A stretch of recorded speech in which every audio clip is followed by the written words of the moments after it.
പാലാ നഗരസഭയിൽ ചെയർമാനായി കേരള കോൺഗ്രസ് എം അംഗം ഷാജു തുരുത്തിൽ തെരഞ്ഞെടുക്കപ്പെട്ടു. 26 അംഗങ്ങളുള്ള നഗരസഭയിൽ 17 അംഗങ്ങളുടെ വോട്ട് ഷാജുവിന് ലഭിച്ചു.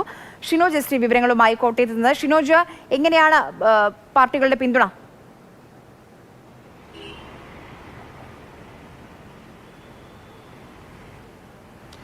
അറിയ കേവലം ഒരു നഗരസഭാ ചെയർപേഴ്സൺ തെരഞ്ഞെടുപ്പ്, ചെയർമാൻ തെരഞ്ഞെടുപ്പ് എന്നതിനേക്കാൾ അപ്പുറത്ത് ഒരു എയർപോർട്ട് വിവാദത്തിന്റെ പശ്ചാത്തലത്തിൽ നടക്കുന്ന ഒരു തെരഞ്ഞെടുപ്പ് എന്ന പ്രത്യേകത കൂടി ഇന്നത്തെ പാലാ ചെയർമാൻ തെരഞ്ഞെടുപ്പിനുണ്ടായിരുന്നു. അത്തരത്തിലുള്ള രാഷ്ട്രീയ എന്തെങ്കിലും രാഷ്ട്രീയ നാടകമൊക്കെ നടക്കുമെന്ന പ്രതീക്ഷ സാധ്യതകളൊക്കെ രാവിലെ ഉണ്ടായിരുന്നു. എന്നാൽ അത്തരത്തിലുള്ള ഒന്നും തന്നെ പാലായിൽ സംഭവിച്ചില്ല.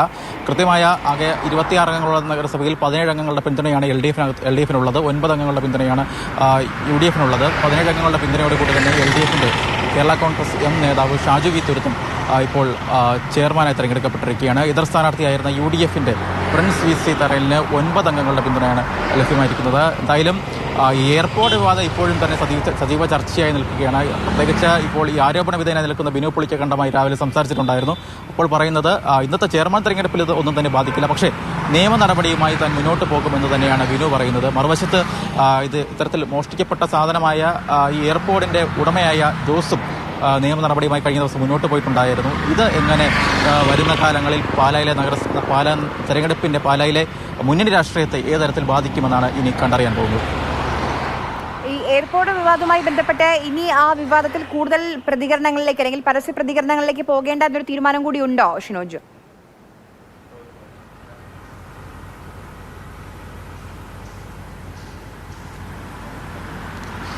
ആര്യ, ഈ വിഷയം, ഈ എയർപോർട്ട് വിവാദം കൂടുതൽ വഷളാക്കിയത് കേരള കോൺഗ്രസ് മാണി ഗ്രൂപ്പ് ആണ് എന്നൊരു സംസാരം CPM-ന്റെ പ്രാദേശിക നേതാക്കൾ ഉൾപ്പെടെ ഉണ്ട്. പക്ഷേ അവർ പരസ്യമായി ഇതൊന്നും പറയുന്നില്ല. ഒരു മുന്നണി മര്യാദ എന്ന നിലയ്ക്കാണ് CPM നേതാക്കൾ ആരും തന്നെ ഈ വിഷയത്തിൽ കൂടുതൽ പ്രതികരണങ്ങൾ നടത്താത്തത്. പ്രത്യേകിച്ച് CPM-ന്റെ ജില്ലാ നേതൃത്വം ഉൾപ്പെടെ തന്നെ ഈ വിഷയത്തിൽ പരസ്യ പ്രതികരണത്തിന് മടിക്കുന്നത് ഒരു മുന്നണി മര്യാദയല്ലേ എന്ന കാര്യത്തിൽ ഒന്ന് മര്യാദ വച്ചുകൊണ്ട് മാത്രമാണ്. പക്ഷേ കേരള കോൺഗ്രസ് മാണി ഗ്രൂപ്പിലെ പല നേതാക്കളും ഈ പ്രത്യേകിച്ച് കൗൺസിലർമാർ ഉൾപ്പെടെ നടത്തുന്ന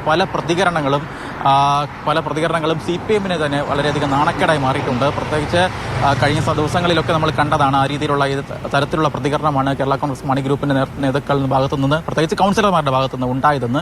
അതെല്ലാം തന്നെ CPM-ന് വലിയ രീതിയിലുള്ള ക്ഷീണമുണ്ടാക്കിയിട്ടുണ്ട്. അത്തരം വിഷയങ്ങളിൽ ഇനി പരസ്യ പ്രതികരണം വേണ്ട എന്ന നിർദ്ദേശം കൗൺസിലർമാർക്ക് നൽകിയിട്ടുണ്ട്. പക്ഷേ പലപ്പോഴും ഇപ്പോൾ മാധ്യമങ്ങൾ ഉൾപ്പെടെ പരസ്യ പ്രതികരണമായി മുന്നോട്ട് വരുന്ന സാഹചര്യമുണ്ട്.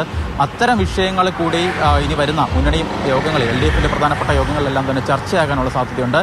പ്രത്യേകിച്ച് നമുക്ക് ലഭിക്കുന്ന സൂചന അനുസരിച്ചാണെങ്കിൽ ഈ വിഷയത്തിൽ ഇപ്പോൾ 2 പേരാണ് പ്രധാനപ്പെട്ട ആൾക്കാർ. ബിനു പുളിക്കകണ്ഠ, ഒന്ന് ജോസ് തീരാങ്കുഴിയും. ഈ 2 പേരെയും CPM ജില്ലാ നേതൃത്വം ചർച്ചയ്ക്ക് വിളിച്ചിട്ടുണ്ട് എന്ന സൂചന ഇപ്പോൾ ലഭ്യമായിട്ടുണ്ട്.